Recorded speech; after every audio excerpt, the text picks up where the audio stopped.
तो संत बनते कैसे हैं? हमारे वेदांत के ऋषि कहते हैं, विद्यते हृदय ग्रंथि छिद्यन्ते सर्व संशया क्षीयन्ते चास्य कर्माणि तस्मिन् दृष्टि परावरो।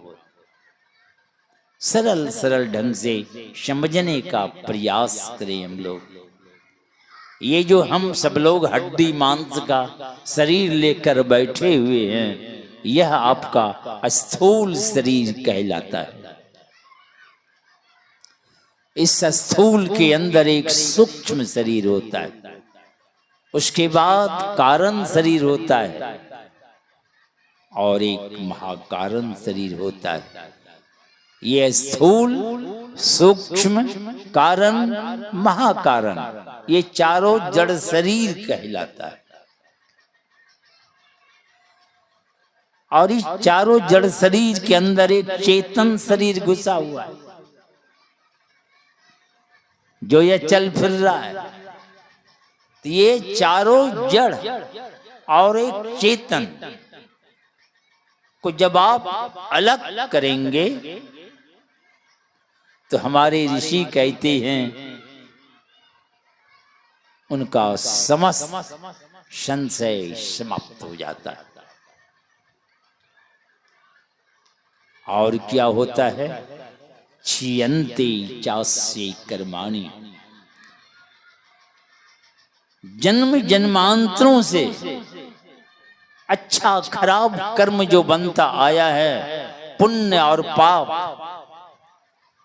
तो कभी स्वर्ग चले गए, कभी नरक पहुंच गए, कभी कीड़ा मकोड़ा घोड़ा अन्न जोनियों में चले गए। ये 84 चक्कर लगा रहे।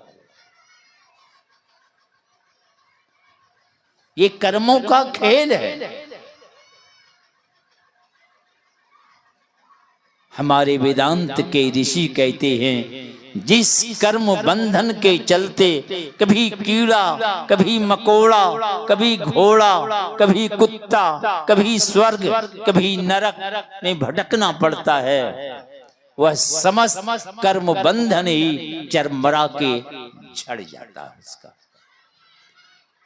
और क्या होता है? जड़ और चेतन प्रकृति के पार चले जाते हैं। जो गोस्वामी जी कहते हैं, प्रकृति पार। पार में क्या है? प्रभु।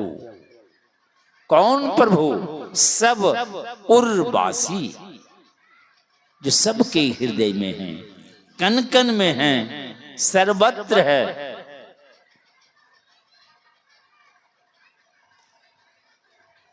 प्रभु हैं सर्वदेशी और अदेशी, सब जगह व्यापक है पनहु परे।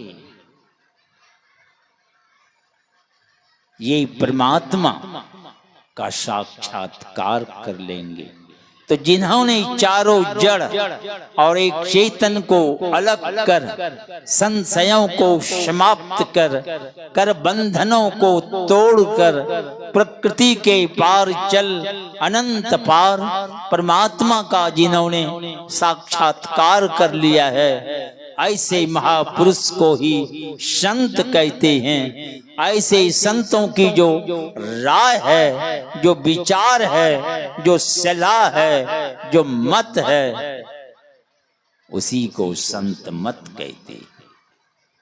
चाहे वह संत भारत का हो, चाहे किसी देश विदेश का हो, चाहे किसी भेष भूषा में रहता हो, चाहे बाबा भेष में हो कि चाहे बाबू के भेष में हो, जिन्होंने इस वेदांत वाक को अपने जीवन में चरितार्थ कर लिया है, ऐसे महापुरुष को ही संत कहते।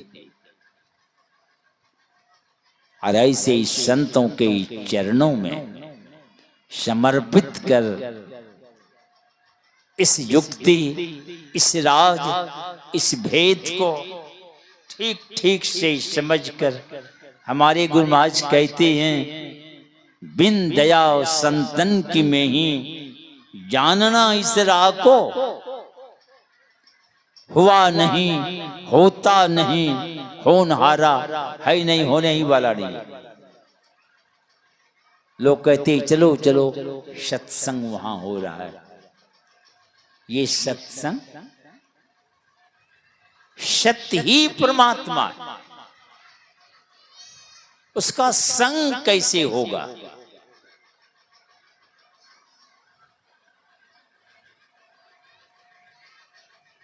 सत्य का संग करो तो क्या परमात्मा हमारे संग में नहीं है? परमात्मा आपके साथ है, पर मुलाकात नहीं है किसी को? है इसी में, आप भी इसी में। सबसे निकट पर बहुत दूर है वो। कारण क्या है दूर? तो गुरु महाराज कहते त्रय पट कारण दूर। तीनों पर्दा के कारण दूर है दूर। अंधकार, प्रकाश और शब्द, ये तीनों पर्दा के कारण परमात्मा बहुत दूर है। अगर दर्शन करना चाहते हो, त्रय पट खोलू हो, ये तीनों पर्दा को हटाइए। कहीं जाना नहीं है, केवल हटाइए, दर्शन हो जाएगा, आपको दर्शन होगा। पर हटाइएगा कैसे तीनों पर्दा को? तो गुरु महाराज कहते हैं जौं मिलन को चाहता तो चटपट, देरी मत करो। कौन ठिकाना कब घंटी बज जाए, है इसकी कोई गारंटी? लोग खा पी के ठाट से खाट पर सोते हैं, चादर तान के सोए या सोए रह गए। सुबह लोग कहते हैं रे फलाने बाबू चले गए, रात में खाना पीना खाया, बातचीत हुई, देखो ना चले गए। भाई चले कौन गए? देखते हैं खाट पर ठाट से तकिया लगा के, चादर तान के लेटे हुए हैं। चले कौन गए? इस शरीर के अंदर जो रहने वाला था, शरीर छोड़ के चले गए। एक राजधाम भवानीपुर, बहुत दिनों की बात है, जाते थे उधर तो दो भाई थे, एक छोटा एक बड़ा। अब बड़ा आगे पाछे महात्माओं के सेवा में लगे रहते। ठंड का मौसम, दोनों एक ही रजाई में घुस के सोए हुए।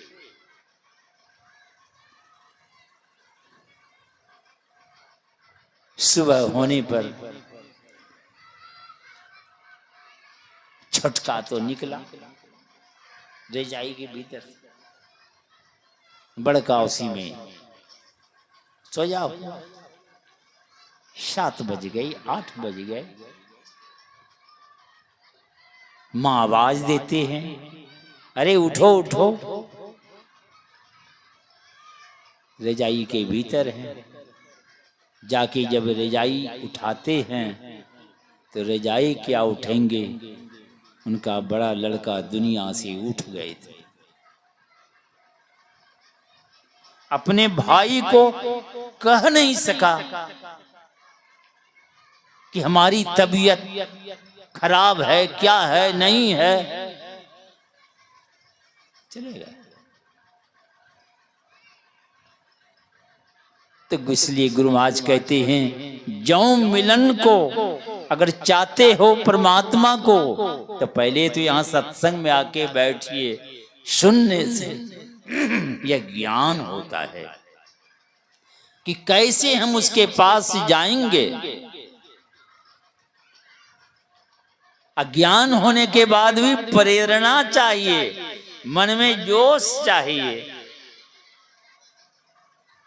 नहीं तो जानने से क्या हो जाएगा, वैसे ही हो जाएगा। ये घर में चोर घुसा तो पत्नी कहती है पति देव से, पति चोर घुस गया। कल के चुप रहो, हम देख रहे हैं उसको। असमान उमान उठा उठा के रख रहा है। तो कहा आप सामान उमान उठा के रख रहा है, करके चुप रहो, हम देख रहे हैं उसको। अब पोटरी बांध लिया, कहा कि अब पोटरी बांध लिया, कहा कि हम देख न रहे हैं। अब उठा के सर पर लेके जा रहा है, कहा कि अब लेके चले वो, करके देख रहे हैं हम, लेके चलाए गया, देखते रहे। वैसे ही आप भी देखते रहिएगा, चली जाइएगा दुनिया से।